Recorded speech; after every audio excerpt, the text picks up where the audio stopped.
এই তো মাগরিবের নামাজ শেষ করলাম। মনটা কেন জানি কান্না করতেছে। তারপরও নিজেকে ব্যস্ত রাখলাম। কারণ আল্লাহকে হয়তো মন থেকে ভালোবেসে ডাকছি। কেন জানি মনটা আল্লাহ নরম করে দিয়েছে। হয়তো বা কোনো কারণে মনটা নরম হয়ে গেছে।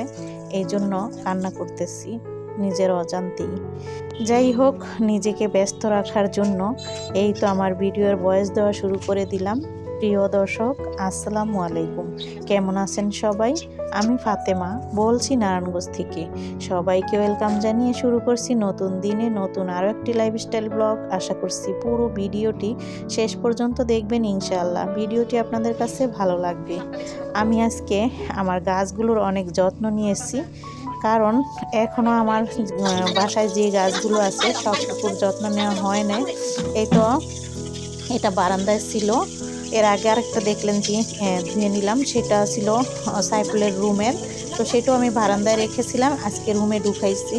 কারণ হচ্ছে ওইটা ধুয়ে নিয়েছি, অনেক ধুলাবালি পড়ে আসছে। আর এই যে মাশাল্লাহ ছোট্ট একটা টব, সেটার ভিতরে আমি এই গাছটা লাগাইছি। অথচ কতটা গ্রোথ হয়েছে বা কতটা বড় হয়েছে দেখতেই পাচ্ছেন, অনেকটা। আর টবটা দেখুন একদমই ছোট। তো এটার গাছটা যে এতটা বড় সেরকমভাবে কিন্তু বোঝা যায় না। এখন বোঝা যায়, কারণ এই যে নিচের দিকে ঝুলিয়ে দিলে বোঝা যায়।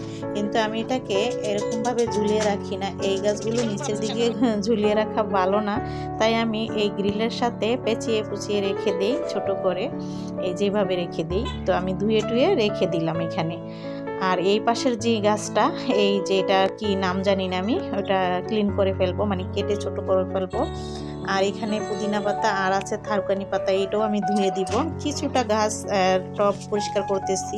আসলে সবগুলো ঠিক করা সম্ভব না, মানে একদিনে রান্নাবান্না অন্য অন্য কাজগুলোও তো করতে হয়, এই জন্য। তো এই যে এখন আমি ওই গাছটাও ধুয়ে দিয়েছি আর রেখে দিয়েছি জায়গা। আর এখানের এই গাছটাকে ছাঁটাই করে দিলাম। ঝুলেছিল যেগুলো, সেগুলো হচ্ছে মরে গেছে। আবার যদি নতুন করে নিচের দিকে ঝুলে, তাহলে সবুজটা হবে আর কি। তো এই জন্য আগেরগুলো কেটে ফেলেছি। এখন থেকে আবার নতুন করে পাতা গজাবে বা লতা নিচের দিকে যাবে, দেখতে ভালো লাগবে। আর ওই তো রুমে রাখলাম, সাইফুলের রুমে এই গাছটা রাখলাম। শিলি হচ্ছে হালুয়া বানাইতেছিল। ওর বান্ধবীর মেয়ে ওই দিন যে বানাইছিল সব রাতে খেতে চাইছিল, তো সেদিন ওর জন্য নিয়ে যাইতে পারে না, তা আজকে বানাইয়া তারপর হচ্ছে ওর জন্য নিয়ে যাবে। তারপর আমি ওই গাছের যত্ন করতে করতে আমার একটা আজান দিয়ে দিয়েছেন, সেই সময় রান্না করতে চলে আসছি। তো আমি ঝটপট রান্না করতেছি।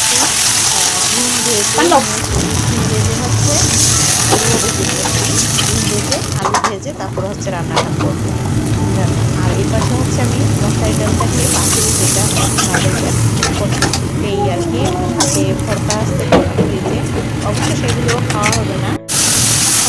যাই হোক, এই দুইটাকে রান্না করতেছি আর রান্না করবো। আসলে সংসারের কাজগুলো একটু বাড়তি কাজ করতে যাই, তখন দেখা যায় হাতে সময় পাওয়া যায় না। তাছাড়া একটু সকালে বেশি সমস্যা হয়েছিল। আমাদের বাড়িয়ালি তারা তো চলে গেছে আমেরিকা। তো দায়িত্ব তো আমাদের কাছে দিয়ে গেছে। এখন মোটরের যে সমস্যাটা, সেটাও সমাধান করতে হয়েছে। তো এই জন্য পানির যে কাজটা, সেটা একটু লেট করে আসছে। তো যাই হোক, এখন রান্নার পাশাপাশি আমি আবার এই পাশে ফার্নিচারগুলো কিছুটা ক্লিন করে দিচ্ছি, বাকিটা করবো। শারমিন আছে। তো যাই হোক, শারমিন একবার পরিষ্কার করে গেছে, কিন্তু ভালো পরিষ্কার হয়নি। তাই শারমিনকে বললাম, তুমি সুন্দর করে গুছাও নাই, তোমাকে দিয়েছিলাম।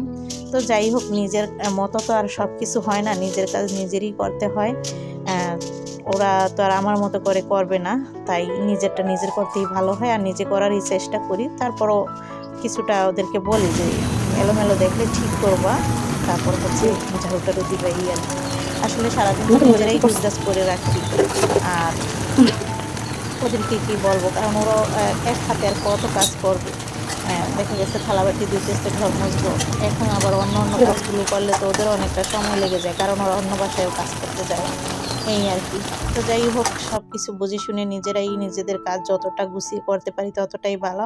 যতটা পারি না ততটা আবার ওদের হেল্প নেই। তো এই যে এভাবে বক বক করতে করতে রান্না শেষ করে ফেললাম। একদমই সোজা ছিল রান্নাটা, ঢালবুনা আর হচ্ছে ডিম রান্না করলাম। তারপর হচ্ছে এটা আসরের সময় আবার ইয়ামিন বিস্কিট দিয়ে চা খাইতেছে, আমিও চা খেয়ে নিয়েছি, তার আপনাদের ভাইয়ার জন্য পাঠিয়ে দিয়েছি।